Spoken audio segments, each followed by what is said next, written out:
Tá, entrar aqui a gravação, a gente já começa. Deixa eu dar o ok.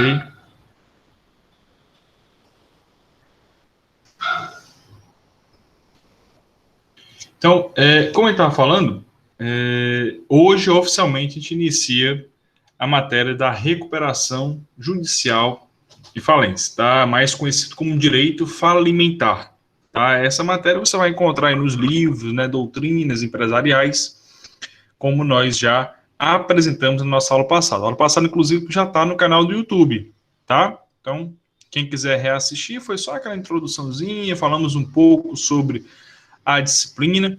Hoje a gente vai entrar na temática da recuperação judicial, porque para a V1 vai ser a RJ, né, a famosa recuperação judicial.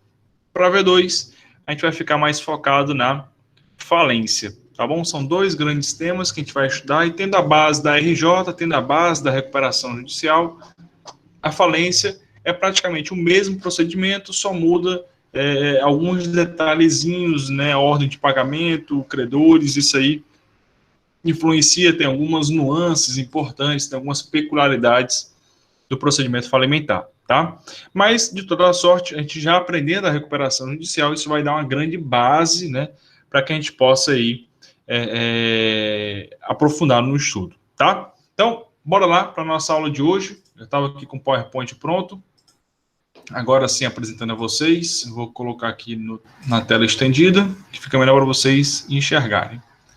Então, bora lá, aula 1 já falei, né? A gente apresentou aqui a nossa disciplina, falamos um pouco sobre emendos, calendários, as datas de avaliações, né? V1, V2, V final, nota de trabalho, vamos fazer um trabalho, tá? Para V1, valendo 2 pontos na nossa prova, tá? E a bibliografia eu já indiquei, principalmente o livro do Fábio Lhoa, o livro do André Santa Cruz, né? São bons livros, mas, como eu disse, a legislação ela alterou, tá, pessoal? Agora, dia 24 de dezembro de 2020. Professor, e aí, mudou toda a legislação? Na verdade, foram algumas peculiaridades que a gente vai falar no decorrer do curso, tá?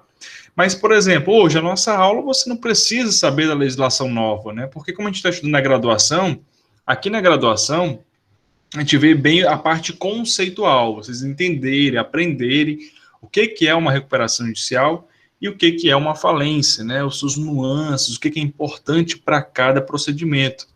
Tá? Então, mas eu vou trazer aqui no decorrer do curso, no decorrer do semestre, eu vou trazer as novidades que foram trazidas, tá, pela legislação nova, né, no finalzinho do ano, a lei de 2020, tá? Mas, de toda forma, essa lei ela só veio para atualizar alguns pontos. A legislação grossa mesmo da lei falimentar permanece a 11.101/2005, tá?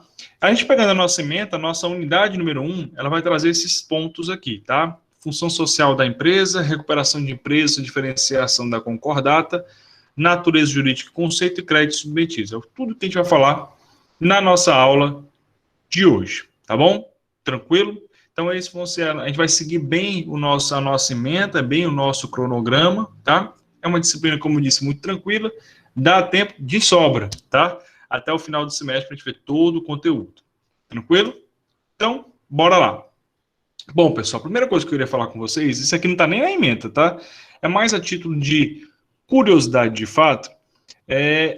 Eu gosto muito de puxar a parte histórica da disciplina, né? Eu vejo poucos livros abordarem, pouca gente se preocupar, de fato, né, com a história da matéria, né?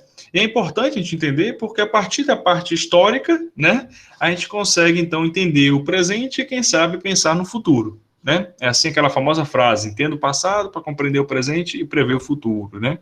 Então, o que eu acho muito interessante de falar em direito falimentar, aonde que nasceu isso, professor? Aonde que nasceu essa ideia de recuperação judicial, de falência?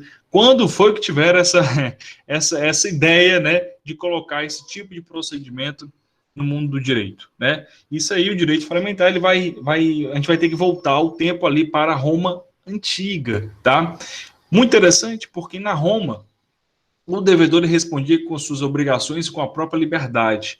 Ou seja, qualquer tipo de dívida existente, e aqui a gente vai falar em dívida porque não existia ainda propriamente dita a figura da empresa, né? Existia ali os seus comerciantes, aquelas pessoas, né, que faziam algum tipo de escambo, algum tipo de troca de mercadoria, mas nada comparado ao que hoje nós temos como uma empresa, né? Por quê? Por que eu estou falando isso? Porque a recuperação judicial e a falência, a gente vai estudar mais à frente, né, ela só pode ser solicitada por uma sociedade empresária, e essa sociedade empresária ela tem que estar inscrita, tem que estar registrada na junta comercial ou então em cartório, tá? Mas ela tem que estar regularizada. Se não tiver, não tem direito. E isso nos tempos atuais. Então, como é que eu vou falar disso? Na Roma Antiga. Né? Como é que eu vou falar desses pontos importantes na Roma Antiga, quando sequer existia a definição de empresa? Né? Então, o que tinha naquela época, né, de fato, eram as dívidas que cada pessoa tinha, os comerciantes possuíam, né? E aí, pessoal, um detalhe muito interessante, e aí, para quem já até viu aquele filme O Mercador de Veneza, né, ele retrata um pouco a Idade Média, na verdade, né? Os devedores, eles respondiam com as suas obrigações, com as suas próprias liberdades. Então, muitas vezes, por exemplo, eu era um funcionário e estava devendo uma quantia ali, sei lá, a algum de vocês, né?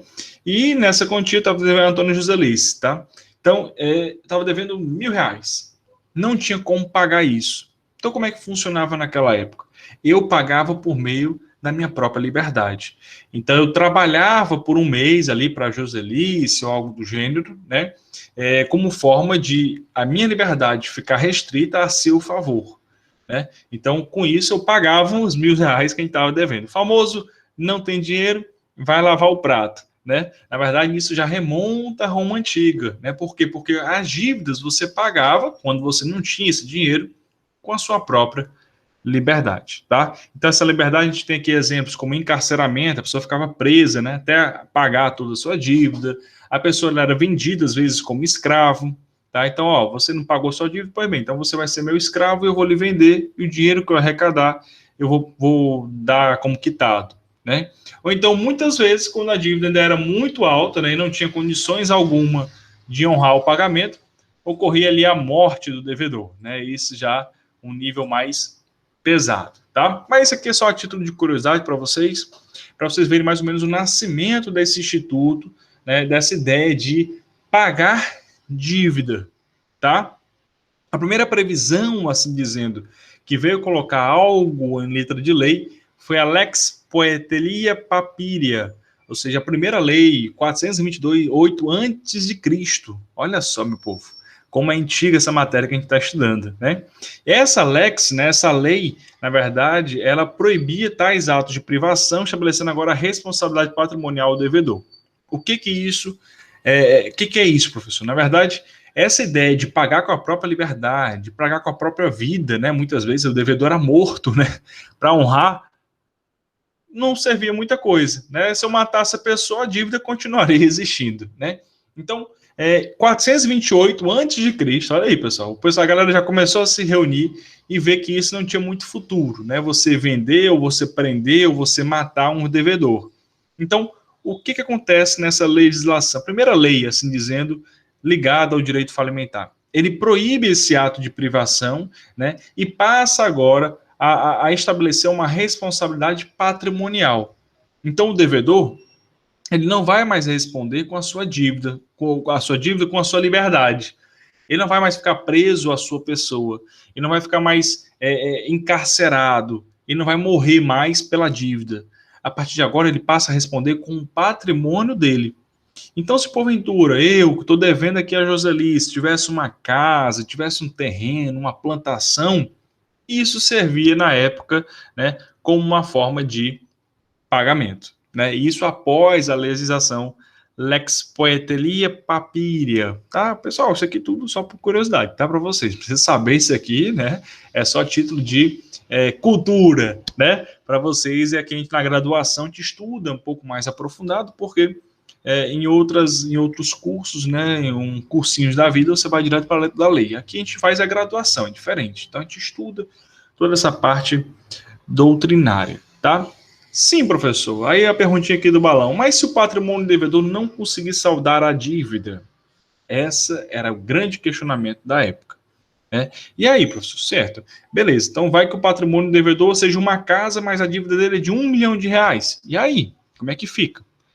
Tá? Então, essa foi uma pergunta que sempre surgiu e sempre ficou como um questionamento nesse âmbito do direito falimentar.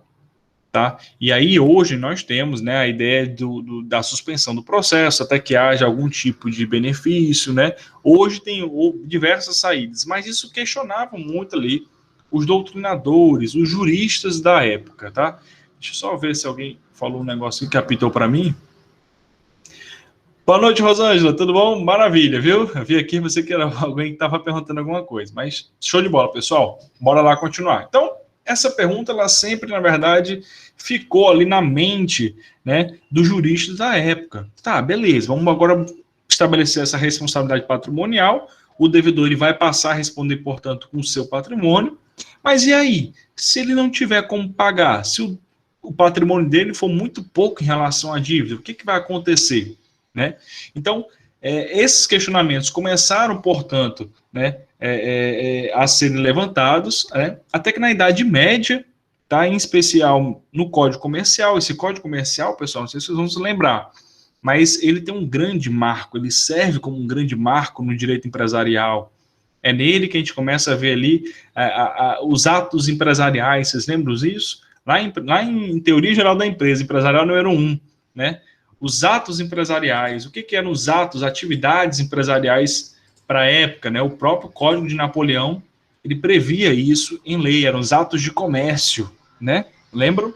Pois o Código Comercial de Napoleão, ele também trouxe algumas novidades acerca do direito falimentar. Mas a grande mudança, pessoal, que veio a existir, o grande fato que veio a existir e corroborar para o desenvolvimento do direito falimentar foi, sem sombra de dúvida, as guerras mundiais, tá? A Primeira e a Segunda Guerra. Aí você fala assim, professor, mas por quê? Por que elas vieram contribuir com o direito falimentar? Na verdade, as guerras mundiais, elas trouxeram aí grandes destruições de cidades. E quando a gente fala em destruição de cidade, a gente está falando de destruições também de empresas, né? Então, muitas empresas, de fato, foram bombardeadas, foram saqueadas, foram destruídas. Então, aí que, de fato, surge e incorpora o direito falimentar, o direito da recuperação da empresa, o direito da falência. É aí que, de fato, tem aqui uma coisa, um assunto mais substancial, porque até então era muito aquele negócio, né, da recuperação, da falência, uma coisa que um instituto que nem existia praticamente. Aí sim, com as guerras mundiais, Primeira e Segunda Guerra Mundial, aí nós vamos ter um olhar diferenciado para as empresas. Sabe por quê? Porque começaram a observar que não somente os desonestos deixavam de pagar na guerra, né, porque tinha muito esse olhar. Ah, recuperação de empresa, recuperação judicial é para ajudar, até hoje ainda tem, né? É para ajudar aquela galera que quer dar calote, né? Que não tem como pagar. Só que na guerra, eles começaram a observar que não era só com essa galera que deixava de pagar. As empresas foram bombardeadas, foram destruídas, e elas eram super honestas para a época, enfim, e elas também deixaram de pagar. Então eles começaram, opa, calma aí. Então esse instituto aqui da falência, né, da recuperação, não é um negócio para caloteiro, né? É um negócio de fato que existe. E aí a gente precisa desenvolver essa área do direito. A gente precisa criar normas, criar leis para visualizar e ajudar essas empresas que estão em dificuldade. A gente precisa agora preservar essa empresa.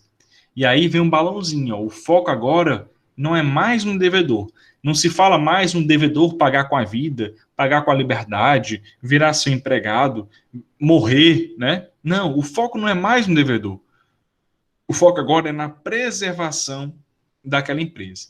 A ideia é que nesse soerguimento, vou usar essa palavrinha porque é muito comum nas doutrinas de direito empresarial, o soerguimento é você se levantar, renascer, né? O soerguimento. Então, nesse período de soerguimento, de renascimento da Europa, né? Porque foram duas grandes guerras que destruíram diversos países, destruíram diversas empresas. Nesse período de de renascer, né, assim dizendo, aí sim veio essa ideia de preservar a empresa, de fazer com que a empresa se recupere, que a empresa não feche, que a empresa não venha a falir.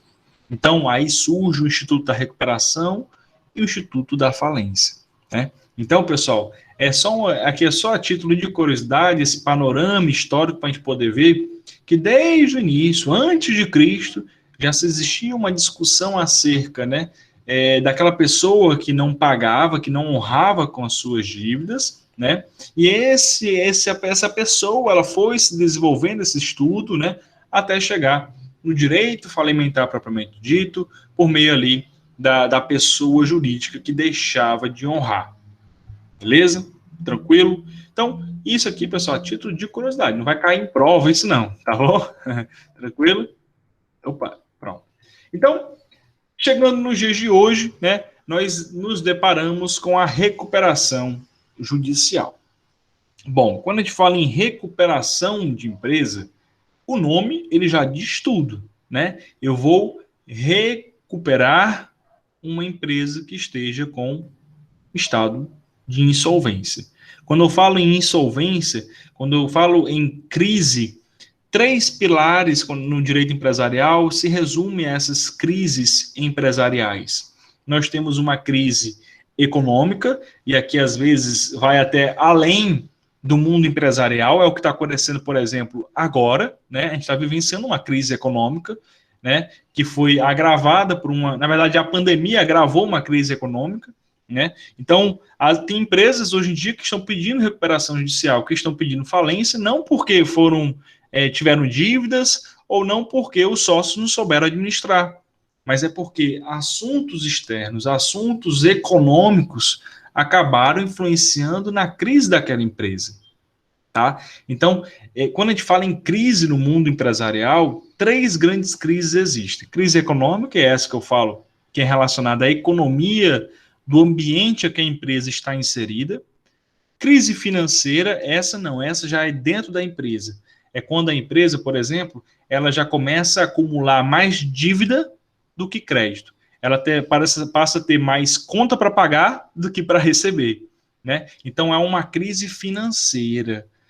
Não estão sabendo administrar o dinheiro daquela empresa. E ainda existe, por fim, a crise administrativa. Essa daqui, pessoal, ela é mais relacionada aos sócios. Quando os sócios brigam, quando um sócio sai, o outro fica e quer comprar parte dele, é aquela confusão administrativa, tá? Então a gente tem três grandes crises que as doutrinas às vezes colocam, o Fábio Olhou apresenta dessa forma, o André Santa Cruz ele resume também essas três crises, tá? Mas é muito importante ter noção que esse cenário que a gente vai começar a estudar agora, dessa empresa em crise, ela vai albergar esses três pontos, uma crise econômica, às vezes, uma crise financeira, uma crise administrativa. Hoje, né, a grande demanda de recuperações judiciais que existe no nosso país tem sido em virtude da crise econômica, tá? E que foi agravada pela situação da pandemia. Beleza? A pandemia tem contribuído para esse cenário de crise empresarial. Então, quando a gente fala em recuperação de empresa, eu estou pensando em recuperar aquela pessoa jurídica. Estou pensando em recuperar aquela atividade econômica. Eu não quero que ela vá para a falência. Então, a gente começa a entender nesse primeiro momento de que são dois momentos muito diferentes: a recuperação de empresa e a falência. Na verdade, a recuperação da empresa, a empresa ela está aberta, ela está funcionando, ela pode reduzir o quadro de funcionário, ela pode reduzir o horário de funcionamento para economizar, mas ela está funcionando. Então, você já sabe agora a primeira grande diferença que existe entre falência e recuperação. A recuperação, a empresa, como o nome já diz, ela está tentando se recuperar. Precisa decorar, pessoal, vamos entender. A empresa está tentando se recuperar. E para ela se recuperar é um verbo, né, assim falando, muito ativo. Então a empresa ela tem que estar ativa, ela tem que estar funcionando. Já a falência, ela morreu, não tem mais o que fazer, a empresa faliu. Então, a falência, a empresa ela não funciona. Ela está fechada. Se você chegar, sei lá, a Oi, olha aqui, ó, para você nunca mais esquecer. A Oi, ela está em quê? Recuperação judicial. Não está funcionando? Você que tem um telefone da Oi, não funciona? Então, o que isso quer dizer? Que na recuperação judicial, as empresas elas estão funcionando. Já se eu chegasse aqui e falasse assim, pessoal, o banco Oboé faliu. De fato faliu, né? Está em falência. Estava em recuperação judicial e teve a convolução para falência. O Banco Oboé faliu. Aí você fala, professor, realmente eu tinha uma conta lá e tive que tirar o dinheiro, sei lá, dando aqui um exemplo. Então, a falência, a empresa ela não está mais operando. Tranquilo? Essa é a primeira grande diferença que existe entre recuperação e falência. Tá? Então, voltando para o nosso assunto, nosso foco, né, nesse primeiro até a V1 é falar sobre a falência, a recuperação, perdão, falar sobre a recuperação, tá? Então, quando a gente fala em recuperação, algo está ruim, né? O meu time, coitado, o Vasco, precisa se recuperar, porque está mais lascado que não sei o quê, né? Então, ele está em crise, ele precisa ali se recuperar, né? Então, para você não precisar decorar, recuperação da empresa é quando a empresa, portanto, ela está vivenciando um momento de baixa, um momento de crise, tá? E existe um grande princípio, pessoal, no mundo do direito falimentar, que ele rege a recuperação judicial. É o princípio da função social da empresa. Vocês vão se lembrar disso porque lá na teoria geral da empresa, quando a gente vai falar sobre os princípios empresariais, a gente falou sobre a função social da empresa. A função social da empresa, o nome já diz, é a função que a empresa exerce no meio social. Por isso que o nome é função social da empresa. Professor, repete, por favor. Beleza. É a função que a empresa exerce no âmbito social. Exemplo, professor, para poder entender na hora. Uma empresa, pessoal, ela tem um impacto social muito grande. Por exemplo, se eu chegar ali em Maracanaú, né, a gente botou a faculdade. Beleza. A faculdade se instalou ali na cidade de Maracanaú. Com isso, ao redor da faculdade, já começaram a surgir empresas. Empresas de quê? A maioria de lanche, de xerox, ou seja, a demanda do aluno. Então, nós temos a Lanlan, nós temos ali aquele pessoal que vivia na informalidade, tentando se regularizar, tem a galera do lanche, que chega ali, né, na hora do intervalo, né? Então, tem todo um impacto, né, econômico e social daquela atividade empresarial. Então, a Nassau, ela abriu, várias empresas começaram a abrir em volta dela, ela arrecada um tributo para o município de Maracanaú, ela paga um tributo ao município, né? Então, ela movimenta uma economia local, queira ou não queira, né? Então, a empresa ela tem uma importância muito grande, ela tem uma função social, beleza? Tranquilo. E a gente vai conseguir enxergar essa ideia de função social num princípio próprio da legislação falimentar, que é um princípio da preservação da empresa. Onde é que vai estar isso, professor? Artigo 47 da Lei 11.101/2005. Não precisa vocês nem decorar, eu já trouxe para vocês aqui no slide. Esse artigo 47, eu gosto de falar que ele é o coração da lei falimentar. Tá? É por meio dele que a gente consegue entender, de fato, o principal objetivo da Lei 11.101, o principal objetivo da recuperação judicial. Olha o que a lei fala. A recuperação judicial, ela tem por objetivo viabilizar. O que é viabilizar? É você tornar algo viável, né? Então, viabilizar a superação da situação de crise econômica e financeira do devedor. Então, o que é essa recuperação? Para que a gente possa entender. Qual é o objetivo da recuperação? É fazer com que a empresa que está numa crise econômica financeira, como o próprio artigo fala, ela supere esse momento. Tá? Então, a fim de permitir o quê? A manutenção da fonte produtora, do emprego dos trabalhadores e do interesse dos credores. Ou seja, aqui, pessoal, tem um grande X, né?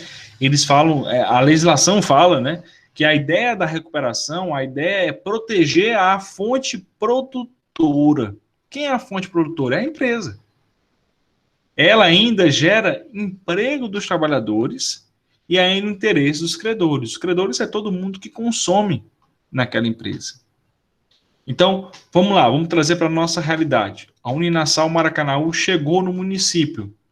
Ela é importante demais. Por quê? Porque ela é uma fonte produtora de N rendas, não só dela, ela produz a fonte dela, isso acaba resvalando numa contribuição tributária, isso acaba resvalando num desenvolvimento local de diversas empresas, a galera do lanche, né, chegando por ali, né? O emprego dos trabalhadores, ela gerou emprego para mim.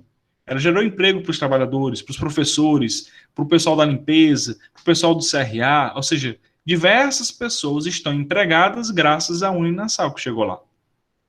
Além disso, tem o interesse dos credores. Todo dia se compra água do mercado, todo dia se compra, sei lá, lanche da galera, tem luz que é consumida da Enel, ou seja, diversos credores também gostaram dessa ideia, né, na verdade, da instalação da Uninasal. Ou seja, o que eu quero mostrar com isso? É que uma empresa ela tem um grande impacto social. E esse impacto social essa parte final aqui do artigo, promovendo assim a preservação da empresa, sua função social e o estímulo à atividade econômica. Então a ideia é preservar essa empresa para que ela não venha fechar, não venha falir. Por quê, professor? Porque se a empresa vier a falir, eu vou deixar. Alguém está... Calma aí, que eu acho que alguém abriu o microfone. Alguma dúvida? Tudo certo?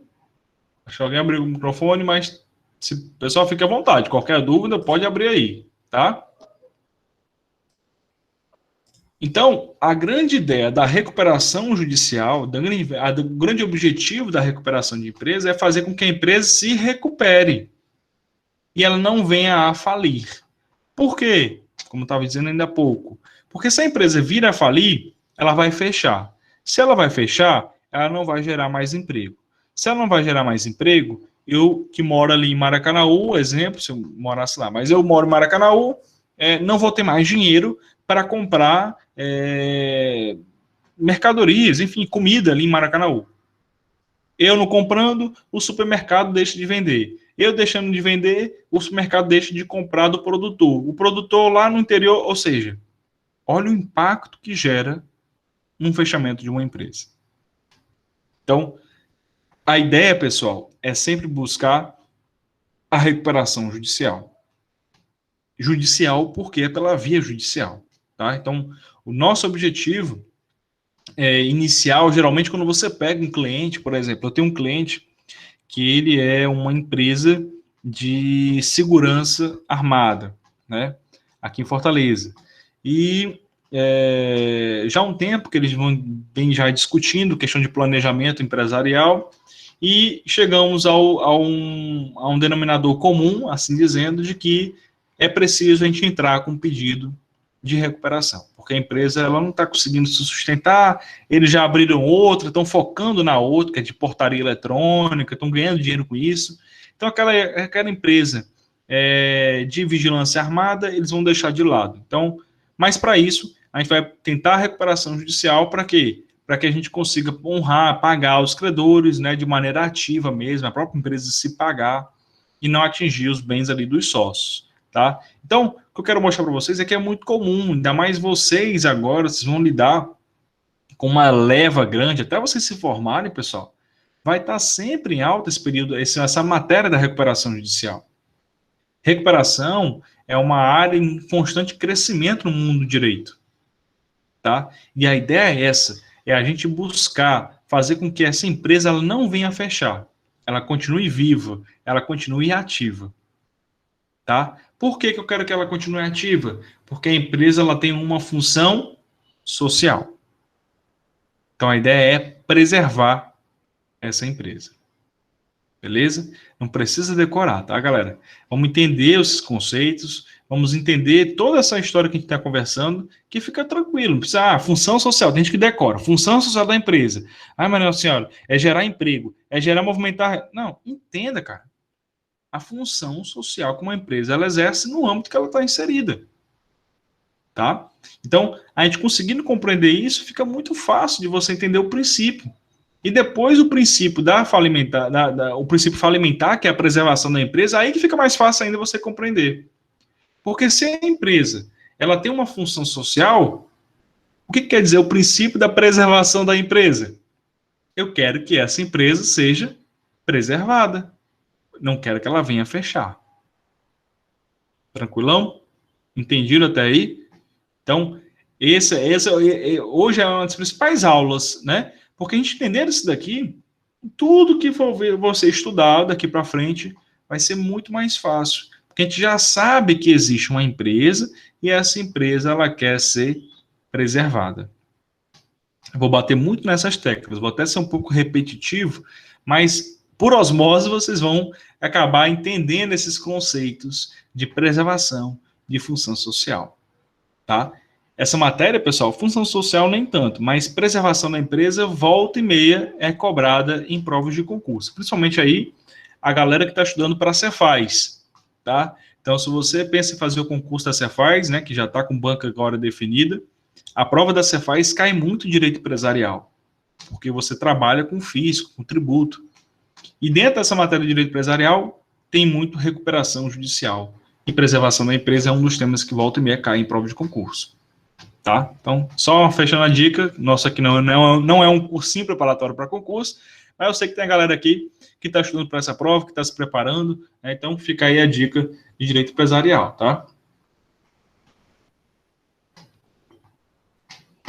Só liberar aqui, acho que a Kátia está entrando. Pronto. Então, bora lá continuar. Então, a gente já entendeu esses princípios norteadores do direito empresarial, ou do direito da recuperação judicial e da falência, tá? Beleza? E a gente vai estudar isso aqui mais à frente, tá? Mas eu tô logo trazendo, porque a ementa ela traz logo no início os créditos submetidos, mas isso aqui a gente vai estudar mais à frente com mais calma, com bastante tranquilidade, beleza? Bom, no direito, quando a empresa ela pede recuperação judicial, pessoal, ela vai passar a organizar os créditos que ela tem a pagar, ou seja, quem ela está devendo, né? E existe no direito empresarial uma ordem de pagamento. Então, quando essa empresa ela entra em recuperação judicial, isso aqui eu vou falar bem por cima, tá bom, pessoal?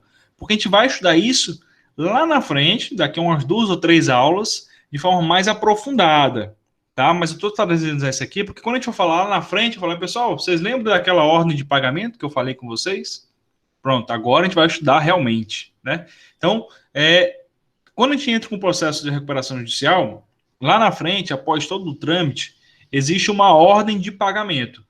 O primeiro lugar dessa ordem são as verbas trabalhistas, tá? Então, por que, professor? Porque verba trabalhista, ela é classificada, ela tem natureza alimentar. Como assim? Bom, para a gente poder entender, né? A verba trabalhista, pessoal, nada mais é do que o seu salário, né? O salário do trabalhador, do empregado, verbas ali que ele tem direito a receber pelo seu trabalho. Então, essas verbas trabalhistas, elas são verbas alimentares, elas servem como forma de pagar o seu alimento, né? Então, em primeiro lugar, assim que a empresa ela entra em recuperação, ela começa a pagar a quem está devendo, em primeiro lugar são os trabalhadores. Depois disso, são os créditos com garantias reais. O que é isso? São dívidas que ela tem que tem alguma garantia naquele contrato. Real, né? Vocês vão estudar isso. Não sei se é esse semestre, se é no próximo, que é o direito das coisas. Né? Se é garantia real, é porque tem algum imóvel como garantia. Quem que geralmente está nessa segunda classe, nesse segundo lugar? Geralmente são os bancos. Tá? Ou seja, quando você faz um contrato de financiamento com o banco, ele gosta muito que você coloque como garantia um apartamento, uma casa, um terreno, né? Então, são esses créditos que ele está falando aqui. Em segundo lugar, você paga aos bancos, né, que estão ali esperando com garantias reais, tá? Terceiro lugar, são os créditos quirografados, ou seja, é o resto, né? Se você não é trabalhista e se você não é com garantia real, você é classificado como quirografário, tá? E por fim, e não menos importante, mas em último lugar, os créditos que são de microempresa e empresa de pequeno porte. Isso aqui eu acho um pouquinho absurdo, porque assim, microempresa e empresa de pequeno porte são empresas pequenas, né? Elas estão ali tentando sobreviver. Então, às vezes, uma dívida que você tem para com uma empresa dessa, o impacto é muito grande, né? Às vezes uma microempresa dessa pode até fechar, né? Em virtude daquela sua dívida, né? Então, ficar em último lugar, praticamente você não recebe, né? Você tem que pagar toda essa galera antes, então é um pouco mais complicado. Mas isso aqui não precisa saber nada disso agora, não precisa decorar isso agora, né? Vai ter um momento de decorar isso, porque é mais na frente, tá bom? Mas eu estou só apresentando de que no processo de recuperação, tá? Esses são os créditos que são submetidos: créditos trabalhistas, créditos com garantias, créditos quirografários e microempresa e empresa de pequeno porte. Créditos em virtude de microempresa e empresa de pequeno porte. Tá? E essa, inclusive, é a ordem de pagamento. Primeiro eu pago os trabalhadores, depois aquela galera que tem crédito comigo e que eu coloquei como uma garantia real. Real aqui é direito das coisas, tá? É imóvel, terreno, casa, tá? Crédito quirografário, que é o restante, eles usam esse nome quirografário, mas é de maneira geral, é o resto, né? E por fim, os créditos que estão envolvidos com microempresa e empresa de pequeno porte. Tá bom? Isso a gente vai estudar mais à frente, tá? Tem gente que está chegando agora aqui na sala, estou só explicando. Esses créditos submetidos, nós vamos conversar daqui a umas 2 ou 3 aulas de maneira bem esmiuçada, porque cada um tem um detalhezinho importante. Tá bom? Tranquilo? E, pessoal, para a gente já até encaminhar, porque eu não queria aqui entrar na parte de pressuposto, porque, né, como a aula é online, pessoal, a gente consegue avançar bem com o conteúdo, tá? Mas o que eu queria para a gente poder até já encaminhando para encerrar a nossa aula de hoje, para não ficar uma coisa muito extensa, muito cansativa, porque eu sei que é uma matéria que exige um pouco de leitura, tá, de vocês, eu trouxe aqui só em termos de curiosidade, né, notícias do dia, tá, essa aqui é recentíssima, 31 de janeiro de 2021, né, os pedidos da recuperação judicial podem chegar a 1.800 casos em 2021, tudo isso reflexo aí da pandemia do Covid, tá? E só a título de curiosidade, ó, essa tabela aqui eu fiz um levantamento do número de pedidos de recuperação judicial no país, tá? Então nós tínhamos 360 casos, olha só, em 2010, um número baixíssimo, né? 2011 foi aumentando, 2012, 14, de 14 para 15, ele salta, né? Praticamente quase que dobra, de 14 para 15. E isso aqui é um reflexo da crise imobiliária que já existia, uma crise financeira no Brasil, né? Em 2015, ele salta para o maior número, né? 2016, perdão, 1.500 casos, que foi bem naquela época, pessoal, da crise política aqui no país, né? Crise econômica, crise política, isso influenciou muito o número de pedidos de recuperação judicial. Tá? Em 2017 a gente volta a dar uma baixada, 2018 retomamos a numeração, fica alto em 2019, em 2020, engraçado, teve uma queda, mas eu acredito que por ter tido essas questões de lockdown, de não sei o que, muita gente nem até demorou a ingressar judicialmente, né? Não tinha condições de ingressar, por isso que os números deram uma baixada, né? E agora, em 2021, é tipo na verdade, é tipo um elástico, né? Isso aqui. Você dá uma baixada em 2020, porque a galera estava em lockdown, estava aquela confusão toda, para dar um saldo em 2021. Então, a expectativa é que cresça muito o número de empresas em recuperação judicial, a gente bata recordes aí, né? De empresas em situações de crises econômicas, tá? Nesse nosso ano, em 2021. Tá? Há uma grande chance de termos um recorde de número de pedidos de recuperação judicial, tá? Beleza? Então, pessoal, eu queria só, a título de curiosidade, mostrar esse quadro para vocês, tá? E focar e enfatizar, na verdade, de que essa nossa área, esse nosso estudo da recuperação, né, é um tema que está muito em evidência, tá? Ela está muito em alta, porque a gente está vivendo em plena crise, né? Então, quando a gente fala em crise no mundo do direito empresarial, a gente está falando em recuperação de empresa. Tranquilo? Beleza? Pessoal, eu não vou ingressar hoje nos pressupostos, nem legitimidade ativa, porque aqui vai ficar muito conteúdo, porque a gente vai ingressar realmente na nossa próxima aula na legislação propriamente dito, tá? Vamos começar a falar sobre a Lei 11.101, alguns artigos importantes, o artigo 6º, o artigo 4º, né? Quem é que pode ingressar com essa ação? Tá? Tem uma discussão doutrinária que diz que a sociedade de economia mista não pode ingressar, sociedade de economia pública também não pode, né, empresa pública. Então, tem uma discussão, né, aí no meio, meramente doutrinária, porque a legislação foi muito enfática, mas, enfim, tem muita matéria para a gente conversar na nossa próxima aula. Tá? Não vou trazer para hoje, que hoje é só mais uma fase introdutória do nosso assunto da recuperação judicial. Beleza? Tranquilo? Deixa eu encerrar aqui, só para poder tirar a dúvida de vocês. Calma aí. Pronto. Deixa eu ver aqui algumas dúvidas que vocês trouxeram aqui no chat, tá? Bora lá. Professor, quando uma pessoa dá uma casa como garantia, ela pode tomar? No caso, a pessoa só tem uma casa, vamos supor. Bom, a casa, Gleice, é um assunto muito discutido, porque ela é bem de família, ela é a sua moradia, né? Então, nesse tipo de situação, existem entendimentos jurisprudenciais, existem entendimentos dos juízes, né, que são jurisprudências, de que entendem que esse tipo de residência, esse tipo de casa, ele é inviolável, tá? Então, você não pode tomar aquela casa. Há uma discussão. No entanto, por exemplo, vamos supor, eu comprei uma casa, minha vida, né, e deixei a própria casa como garantia, e aí eu deixo de pagar. E aí, o banco pode me colocar para fora? O banco pode tomar a casa? A gente sabe que volta e meia, o banco ele tem decisões favoráveis, né? Porque foi um contrato que foi feito, né? E você não honrou com aquele contrato. Mas tudo isso é passivo de discussão, porque quando a gente fala em moradia, a gente está falando de um direito constitucional. E direito constitucional, a gente consegue levar esse tipo de discussão até o STF, tá? Que é o guardião da Constituição. Beleza? Então, Gleice, só respondendo a tua pergunta, vai depender muito do caso, né, mas tem jurisprudência dos dois lados. Uma que autoriza o banco a tomar aquela casa, né, mas eu já vi diversas decisões dizendo que não se pode penhorar bem de moradia, bem de família. Tá? Isso, por exemplo, eu tive vários processos na área do direito do trabalho, né, que tenta penhorar, por exemplo, a casa do sócio, né? Não pode, porque a casa é a moradia dele, né, onde ele mora. Então, não pode. Uma vez, inclusive, um cliente morava num condomínio de casas no Eusébio e chegou até uma intimação do juiz para penhorar a casa dele. Eu entrei com a petição, no mesmo dia foi desfeito aquilo ali, né?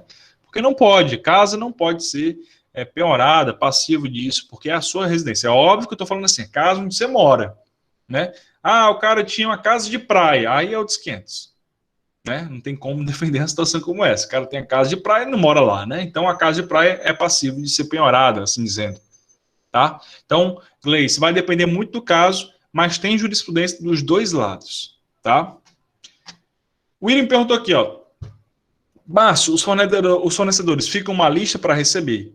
O empresário fica fora da negociação e quem atende esses credores é o advogado. Pronto. Como é que funciona? A gente vai estudar isso, tá? Eu não quero adiantar muito a matéria, William. Mas, de fato, numa situação de recuperação de empresa, os credores eles vão ser listados, a gente vai ver isso. Tem edital para tudo, né? Tem prazo para tudo. Então, vai ter uma lista com os credores, né? Quem que tem para receber, quanto é para receber, né? E quem que faz tudo isso? É a figura do administrador judicial. A gente vai estudar sobre essa figura desse profissional, né? Inclusive é uma área muito boa para quem quiser atuar. É uma área que você pode ganhar muito dinheiro no direito, tá? Paga-se muito bem, viu, pessoal? A gente vai ver. Deixa eu chegar. Acho que na próxima aula a gente já estuda a administração judicial. Então, o administrador judicial é quem toma conta disso, tá? Então, ele é um cara que é nomeado pelo juiz e ele trabalha em conjunto com o advogado da empresa, tá? E também a empresa, ela funciona com o administrador judicial do lado. Os sócios, tudo tem que fazer, tudo que eles foram fazer, vai comprar um carro, vai comprar um caminhão, vai vender, tem que comunicar o administrador judicial. Tá? Então, é uma figura de uma pessoa muito importante. É ele que vai ficar, de fato, nessa parte da negociação. Tá, William? É o administrador judicial, mas as empresas, elas têm os advogados delas, né? Então, geralmente, os advogados, eles atuam em conjunto, né? Com o administrador, que às vezes também na grande maioria, na verdade, bem prático mesmo, na grande maioria dos casos, são advogados. Eu, por exemplo, sou advogado de uma empresa que está em recuperação. Existe um administrador judicial. Então, a gente conversa, a gente troca informações, às vezes quer conversar com o contador, quer conversar... Então, tudo a gente passa de informação, tá? Então, existe essa figura do administrador judicial. Evelyn André pergunta aqui, ó, pode pedir recuperação mais de uma vez? Pode. A gente vai ver alguns requisitos, inclusive na próxima aula a gente vai começar com isso, tá, Evelyn? Mas só para você não ficar sem resposta. Pode pedir, desde que haja um intervalo aí de pelo menos 2 a 5 anos, tá? Mas a gente vai falar sobre isso, tá? Porque a ideia é que não fique toda hora forçando, né, a empresa a entrar em recuperação judicial.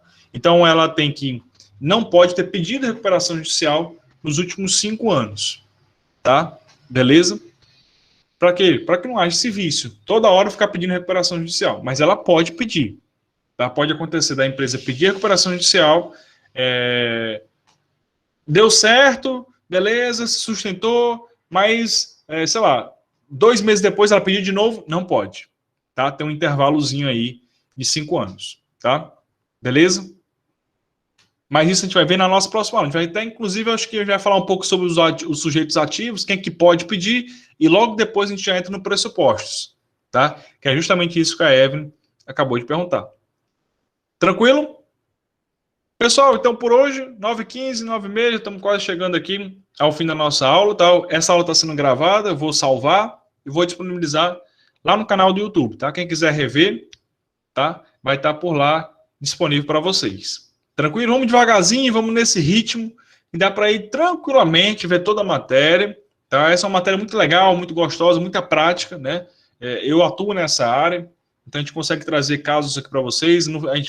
Tem algumas petições que eu vou mostrar para vocês também, alguns números financeiros. Eu não ganho muito dinheiro não, pessoal. Quem ganha dinheiro mesmo é o administrador judicial, né? Esse cara ganha dinheiro. E a gente vai falar um pouco sobre ele, como é que você pode ser um administrador judicial, tá? É uma área muito interessante no mundo do direito. Tá bom? Tranquilo?